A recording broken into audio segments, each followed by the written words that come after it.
మీ అందరికీ మన రక్షకుడైన క్రీస్తు నామములో నా హృదయపూర్వక వందనాలు తెలియజేస్తున్నాను.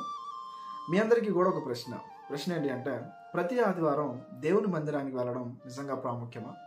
ఎందుకు ఈ ప్రశ్న నేను అడుగుతున్నానంటే, ఒక వ్యక్తి ఇలాగే ఒక క్వశ్చన్ అడిగాడు. ఏంటి ఆ క్వశ్చన్ అంటే, ప్రతి ఆదివారం అసలు దేవుని మందిరానికి చర్చికి వెళ్ళడం వల్ల అసలు ఎలాంటి అర్థమే లేదు అనేటువంటి ఒక ప్రశ్న ఒక వ్యక్తి తన వారందరికీ కూడా సంధించాడు. ఈ ప్రశ్న ఎప్పుడైతే ఆ వ్యక్తి అడిగాడో, ఆ వ్యక్తి అడిగినప్పుడు చాలామంది ఆశ్చర్యపడ్డారు, ఎందుకు ఈ వ్యక్తి ఇలా అంటున్నాడు అని. ఆ వ్యక్తి ఏమంటున్నాడు అంటే, ప్రతి ఆదివారం చర్చికి వెళ్ళడం వల్ల అసలు ఎలాంటి ఉపయోగం లేదు, అసలు అర్థమే లేదు. ఎందుకంటే నేను గత 30 సంవత్సరాలుగా దేవుని మందిరానికి వెళ్తున్నాను. అలా వెళ్తున్నప్పుడు పాస్టర్ గారు ఎన్నో వాక్యాలు నాకు చెప్పారు. సుమారు 3000 ప్రసంగాలైనా నేను విని ఉంటాను, కానీ వాటిల్లో ఒక్కటి కూడా నాకు గుర్తుకు లేదు. సో దాన్ని బట్టి అసలు నేను వెళ్ళడమే నాకు వేస్ట్ ఆఫ్ టైం అనిపిస్తుంది. సో చర్చికి నేను వెళ్ళడం వల్ల ఎలాంటి ఉపయోగం లేదు అని అతను చెప్పాడు.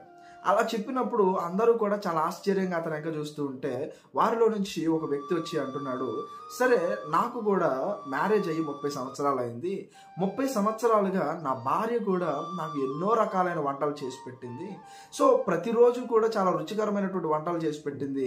ఆ రోజు ఏ వంటలు చేసి పెట్టిందో ఆ మెనూ అయితే నాకు గుర్తులేదు, కానీ చక్కగా ఆమె అయితే మంచి భోజనాన్ని అయితే నాకు పెట్టింది, ఇది మాత్రం నాకు తెలుసు అన్నాడు. ఒకవేళ నా భార్య కనుక భోజనం పెట్టి ఉండకపోతే నేను బలహీన పడిపోయేవాడిని, ఒకవేళ నేను మరణించి ఉండేవాడినేమో. అంటే ఆమె పెట్టినటువంటి భోజనం నాకు బలాన్ని ఇచ్చింది, శక్తినిచ్చింది, నా పని నేను చేసుకోవడానికి సహాయపడింది. ప్రతి ఆదివారము కూడా మనం దేవుని మందిరానికి ఎందుకు రావాలి అంటే, దేవుని వాక్యాన్ని మనం వినడానికి, దేవుని ఆత్మీయమైనటువంటి మాటలు మనం గ్రహించడానికి, మంచి ఆత్మీయమైనటువంటి ఆహారాన్ని మనం భుజించడానికి. ఆత్మీయమైనటువంటి ఆహారాన్ని మనం ఎప్పుడైతే తీసుకుంటామో, ప్రతి ఆదివారము దేవుని మందిరానికి రావడం వల్ల ఆత్మీయమైనటువంటి ఆహారాన్ని మనం పొందుకుంటాం.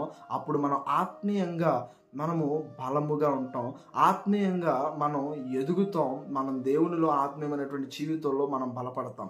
ఒకవేళ ఆదివారము గనక దేవుని మందిరానికి రావడం మానేస్తే నేను ఆత్మీయంగా మరణించి ఉండేవాడినేమో. కాబట్టి ఒక క్రైస్తవుడా ప్రతి ఆదివారము కూడా దేవుని మందిరానికి రావడం ఎంతో ప్రాముఖ్యం. ఎందుకంటే భౌతికమైనటువంటి నీ శరీరానికి ఆహారం ఎంత ప్రాముఖ్యమో, ఆ ఆహారం వల్ల వచ్చే బలం ఎంత ప్రాముఖ్యమో నీ పని చేసుకోవడానికి, అలాగే నీ ఆత్మీయమైనటువంటి జీవితంలో వాక్యం అనేటువంటి ఆత్మీయమైన ఆహారం కూడా ఎంతో ప్రాముఖ్యం. కాబట్టి ప్రతి ఆదివారము కూడా దేవుని మందిరానికి వెళ్ళాలి, ఆత్మీయమైన ఆహారాన్ని భుజించాలి, ఆత్మీయముగా నువ్వు బలముగా ఉండాలి, దేవుని కార్యములు నువ్వు బలముగా జరిగించాలి.